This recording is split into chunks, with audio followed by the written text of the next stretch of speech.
विद्यार्थियों, आपका एक बार फिर से स्वागत है टोटल साइंस सॉल्यूशन चैनल पर। इस चैनल पर आप देख रहे हैं कक्षा 6वीं से 10वीं विज्ञान विषय से संबंधित विभिन्न अध्ययन सामग्री, विभिन्न अध्यायों के महत्वपूर्ण प्रश्नों के उत्तर, परीक्षा में आने वाले महत्वपूर्ण प्रश्नों के उत्तर, विभिन्न नोट्स, सभी जानकारी आप देख रहे हैं। इस वीडियो में हम लेकर आए हैं कक्षा 6वीं की जो 8 ग्रेड पुस्तक है उसका अध्याय 6 हमारे आसपास की सामग्री।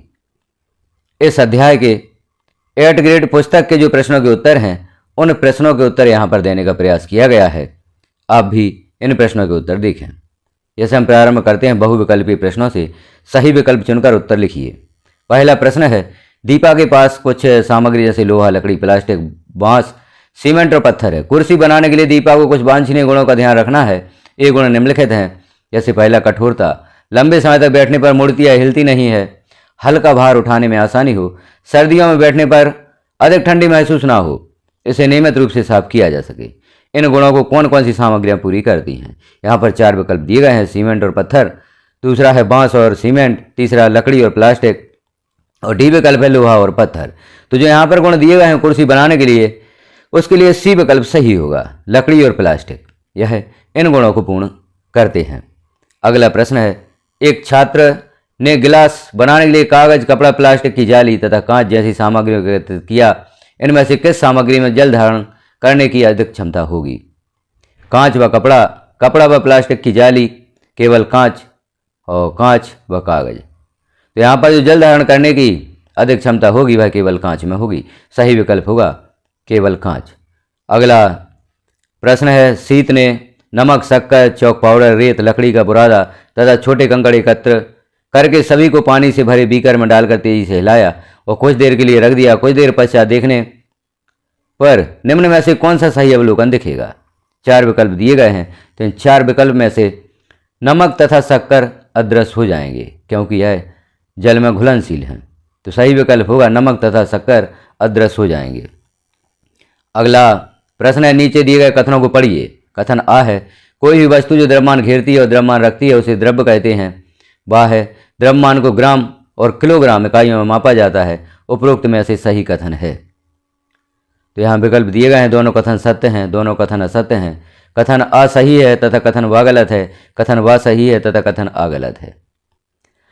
तो जो हम यह वाक्य देख रहे हैं, कोई वस्तु जो स्थान घेरती है और द्रव्यमान रखती है उसे द्रव्य कहते हैं, यह वाक्य सही है। और द्रव्यमान को ग्राम और किलोग्राम इकाइयों में मापा जाता है, दोनों कथन सत्य हैं। ये विकल्प सही होगा। अगला प्रश्न है, दीपा और सारा को विद्यालय से घर जाते समय रास्ते में 2 अज्ञात सामग्री का तथा खा मिली। उन्होंने देखा का सामग्री को आसानी से दबाया व खरोचा जा सकता था तथा खा सामग्री को दबाना व खरोचना कठिन था। आपके अनुसार का तथा खा सामग्री क्रमशः होगी? 4 विकल्प में से स्पंज तथा लोहे की कील, यह सही विकल्प होगा क्योंकि स्पंज को आसानी से खरोचा जा सकता है और दबाया जा सकता है तथा लोहे की कील को दबाना और खरोचना दोनों ही कठिन होगा। तो बी विकल्प जो है वह सही होगा। अगला प्रश्न है, आपने दुकानों में अलग अलग आकार की जल की बोतलें बिकती हुई देखी होंगी जिन पर मात्रा के रूप में 1 लीटर, 500 मिलीलीटर, 200 मिलीलीटर आदि लिखा रहता है। यह मात्रा बोतलों में जल के बारे में क्या दर्शाती है? तो यह जो मात्रा है आयतन दर्शाती है। सी विकल्प यहाँ पर सही होगा। अगला प्रश्न है, नीचे चित्र में समान आकार के 4 कपों में अलग अलग वस्तुएं भरी हैं, जल, कपास, कागज के टुकड़े और रेत। तो कौन से कप की वस्तु का द्रव्यमान अधिक होगा? यहाँ पर जो कप घा है जिसमें रेत भरी हुई है, क्योंकि रेत का घनत्व जो अन्य वस्तुएं दी गई हैं उससे अधिक होता है, तो जिसका घनत्व अधिक होता है उसका द्रव्यमान भी अधिक होता है। तो यहाँ पर जो डी विकल्प है वह सही होगा, कप घा का द्रव्यमान अधिक होगा। अगला प्रश्न है, द्युतिहीन या चमकहीन वस्तुओं का समूह है।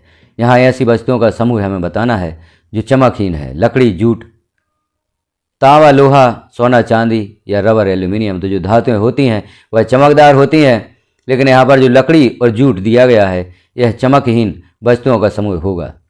अगला प्रश्न है, ऐसी कौन सी वस्तु है जिसमें द्रव्यमान और आयतन दोनों हैं लेकिन हमें दिखाई नहीं देती? जल, वायु, कांच या सेव। तो वायु एक ऐसी वस्तु है जिसका द्रव्यमान भी होता है, आयतन भी होता है, लेकिन हमें दिखाई नहीं देती। बी विकल्प यहाँ पर सही होगा। अब दिए गए शब्दों में से चुनकर रिक्त स्थानों की पूर्ति कीजिए। अगला प्रश्न है, दिए गए शब्द हैं द्युतिहीन, आयतन, वर्गीकरण, कोमल, घुलनशील और पारदर्शी और द्रव्यमान। इन शब्दों में से हमें नीचे जो वाक्य दिए गए हैं रिक्त स्थानों की पूर्ति करना है। तो हम रिक्त स्थान भरते हुए इन वाक्यों को देखते हैं। पहला वाक्य है सामग्रियों को समूह में व्यवस्थित करने की विधि को वर्गीकरण कहा जाता है। दूसरा वाक्य है द्रव्य द्वारा घेरा गया स्थान उसका आयतन होता है। तीसरा वाक्य है ऑक्सीजन गैस जल में घुलनशील होती है। चौथा वाक्य है जिन वस्तुओं के आर पार देखा जा सकता है उन्हें पारदर्शी कहते हैं। वे पदार्थ जिन्हें आसानी से संपीड़ित किया जा सकता है कोमल पदार्थ कहलाते हैं। जो सामग्री भारी होती है उसका द्रव्यमान भी अधिक होता है। वे सामग्रियां चमकदार नहीं होती हैं उन्हें द्युतिहीन कहा जाता है। तो यहाँ पर द्युतिहीन से हम रिक्त स्थान की पूर्ति करेंगे। अब हम देखते हैं कुछ अति लघुत्तरीय प्रश्न। जैसे पहला प्रश्न है यहाँ पर, या प्रश्न क्रमांक 3 भी हम कह सकते हैं, मिट्टी का तेल, नारियल का तेल, सरसों का तेल पानी में मिलाने पर नहीं मिलते, कुछ समय पश्चात ये पानी के साथ अलग अलग 2 परतें बना लेते हैं, समझाइए ऐसा क्यों। उत्तर होगा तेल पानी की तुलना में कम घनत्व वाला होता है और उसमें अघुलनशील होता है, जिसके कारण वह पानी पर तैरता है और अलग परत बना लेता है। अगला प्रश्न है सीत ने देखा कि उसकी मां ने रसोई घर के मसालों को कांच के जार में रखा है, इस तरह मसालों को रखने का क्या कारण है। तो उत्तर होगा कांच पारदर्शी होता है जिससे मसालों को आसानी से देखा जा सकता है, और कांच नमी व हवा को अंदर आने से रोकता है जिससे मसाले खराब भी नहीं होते, इसलिए रसोई घर में मसालों को कांच के जार में रखा जाता है। अगला प्रश्न है 2 चमकदार तथा 2 द्युतिहीन या चमकहीन सामग्रियों के उदाहरण लिखिए। उत्तर होगा चमकदार सामग्री सोना और चांदी, और द्युतिहीन या चमकहीन सामग्री के उदाहरण हैं लकड़ी तथा कागज। अगला प्रश्न है शिक्षिका ने प्रयोगशाला में छात्रों को 2 पारदर्शी सामग्री जल तथा कांच दी और इनको अपारदर्शी बनाने को कहा। ये सामग्री किस प्रकार अपारदर्शी बनाई जा सकती हैं। उत्तर होगा जल में कोई अघुलनशील ठोस सामग्री जैसे आटा, मिट्टी मिलाने पर अपारदर्शी हो जाता है, इसी प्रकार कांच की सतह पर अपारदर्शी पेंट की परत चढ़ाने पर अपारदर्शी हो जाता है। अगला प्रश्न है वर्गीकरण किसे कहते हैं, यह क्यों आवश्यक है। उत्तर होगा समान गुणों वाली वस्तुओं को एक साथ समूहित करना वर्गीकरण कहलाता है। वस्तुओं को आसानी से ढूंढने, पहचानने और उनका अध्ययन में वर्गीकरण मदद करता है। अगला प्रश्न है जल में घुलनशील 3 ठोस सामग्रियों तथा 3 द्रव सामग्रियों के नाम लिखिए।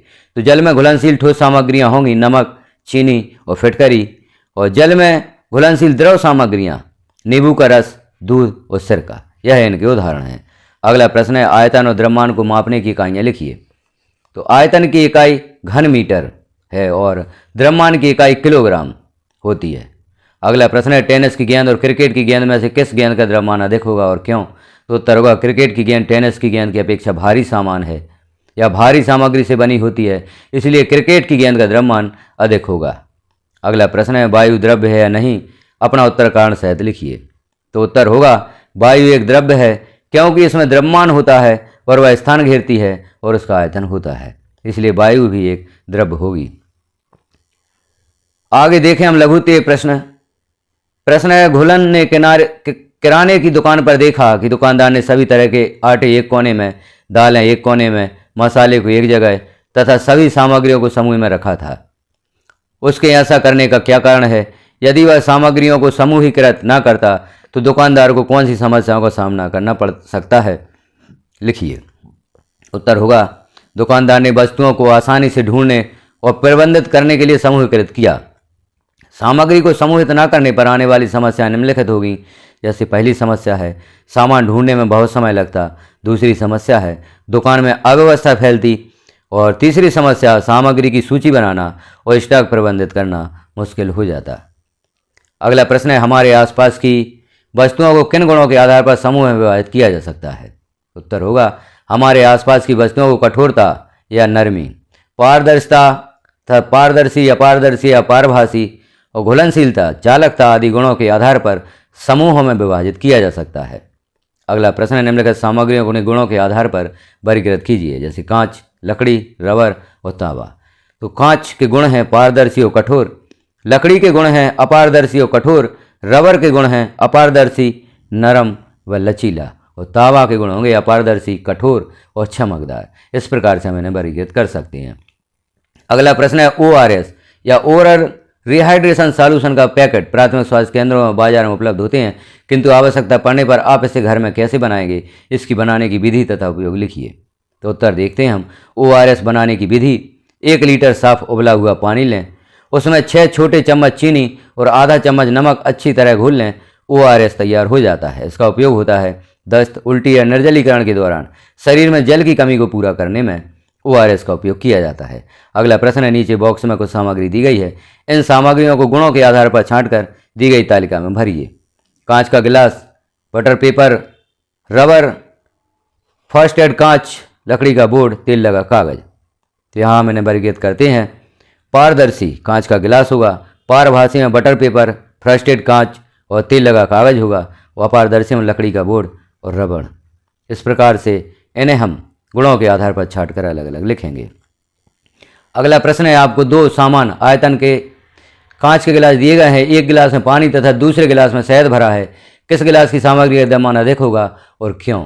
तो उत्तर होगा शहद का द्रव्यमान अधिक होगा, क्योंकि शहद का घनत्व पानी के घनत्व से अधिक होगा। द्रव्यमान बराबर आयतन गुणा घनत्व होता है।